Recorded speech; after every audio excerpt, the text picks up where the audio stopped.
civics to be continued the previous topic, that is, why do we need a constitution? Thus, the constitution of a country is a set of written rules that are accepted by all people living together in a country. Constitution is the supreme law that determines the relationship among people living in territory called citizens, and also the relationship between the people and government. तो इस प्रकार हम लोगों ने देखा topics के अंदर कि दक्षिण अफ्रीका में संविधान बनाने की प्रक्रिया कितनी जटिल थी और किस तरह से लोगों ने गोरे काले लोगों ने मिलकर समझौते के आधार पर एक संविधान की रचना की। और इस तरह से संविधान जो होता है इसका वास्तविक रूप आखिरकार ये संविधान होता क्या है, इसको समझना ज़रूरी होगा। तो संविधान एक ऐसा लिखित दस्तावेज है जिसमें बुनियादी कानून का जिक्र होता है, यानी बुनियादी रूल और रेगुलेशन का जो लिखित भाग होता है और जिसे देश के लोगों के द्वारा स्वीकार किया गया होता है, जहां ये बात की स्वीकार की जाती है कि इस संविधान के तहत देश के समस्त लोग एक साथ मिलकर देश में रहेंगे और जो संविधान की लिखी गई कानून है उसके तहत ही सारा देश चलेगा।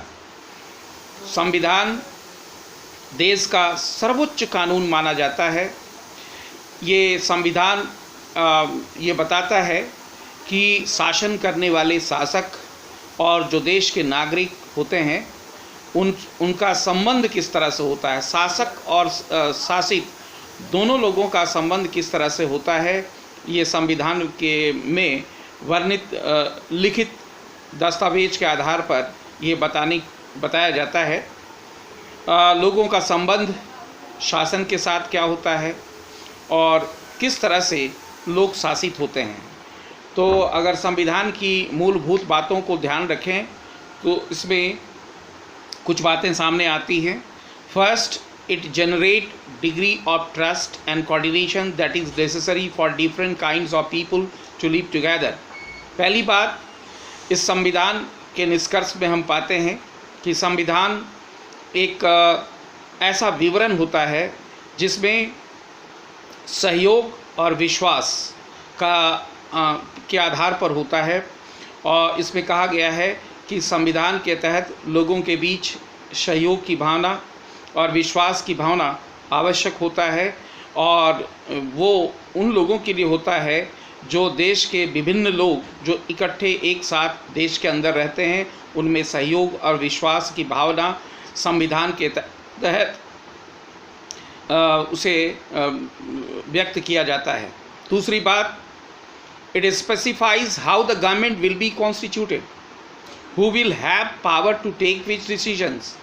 दूसरी बात, संविधान के बुनियादी कानूनों के द्वारा ये तय किया जाता है कि कौन लोग होंगे जो देश पर शासन करेंगे, कौन लोग होंगे जिनके पास शासन करने की शक्तियाँ होंगी, जो नीतियों का निर्धारण कर सकेंगे, जो शासन में बड़े फैसले कर सकेंगे। और तीसरी बात यह है, इसमें ये लिखा है, it lays down limits on the powers of the government and tell us what the rights of citizens are. संविधान में उन बातों का जिक्र होता है जिसमें ये बताया जाता है कि सरकार की क्या शक्तियाँ हैं, क्या पावर एंड फंक्शन है और उसकी क्या सीमाएं हैं, कौन कौन से अधिकार नागरिकों को प्रदान किए जाते हैं, कौन कौन से अधिकार शासक वर्ग का होता है। चौथी बात, संविधान के तहत ये एक्सप्रेस किया जाता है लोगों की इच्छाएं और लोगों के बारे में जो विचार व्यक्त किया जाता है कि किस तरह से लोगों के बीच में संबंध बना रहे जिससे एक सभ्य समाज की रचना हो सके। इस तरह से संविधान की मूलभूत बातों को मूल्यांकन करते हुए ये बताया जाता है कि संविधान देश का एक ऐसा लिखित कानून का दस्तावेज है जिसे देश के समस्त लोगों को स्वीकार होता है और सभी लोग इस संविधान के द्वारा के तहत उन्हें अपना कार्य करना होता है। संविधान के तहत ही उन्हें अपने अधिकारों को प्राप्त करना होता है। All countries that have constitution are not necessarily democratic. लेकिन ऐसा कहा जाता है कि दुनिया के जितने भी देश हैं इसमें ज़रूरी नहीं है कि वहाँ all countries that have constitution are not necessarily democratic. जितने भी देश में संविधान लिखे गए हैं ये ज़रूरी नहीं है कि वो देश लोकतांत्रिक है। But all the countries that are democratic will have the constitution. लेकिन इतना तो तय बात है कि जो देश लोकतांत्रिक व्यवस्था पर आधारित है, जहाँ लोकतंत्र है, जहाँ डेमोक्रेसी है, वहाँ पर लिखित संविधान का होना ज़रूरी है। After the war of independence against great Britain and Americans gave themselves a constitution.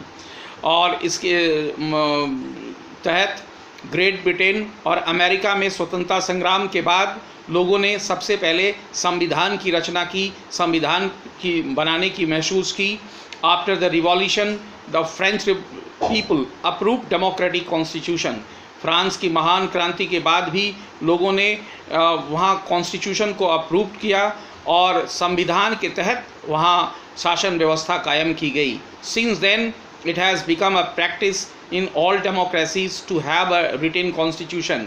और फ्रांसीसी क्रांति के बाद से ही दुनिया में जितने भी लोकतांत्रिक देश हुए सभी देशों ने अपने देश में एक लिखित संविधान की रचना की और उसके तहत वहाँ शासन की प्रक्रिया शुरू हुई। अब नेक्स्ट टॉपिक हमारा है the making of the Indian constitution. अभी तक हम लोगों ने दक्षिण अफ्रीका के बारे में पढ़ा, दक्षिण अफ्रीका के बारे में, वहाँ के रंग भेद की नीति के बारे में और अंत में संविधान के बारे में।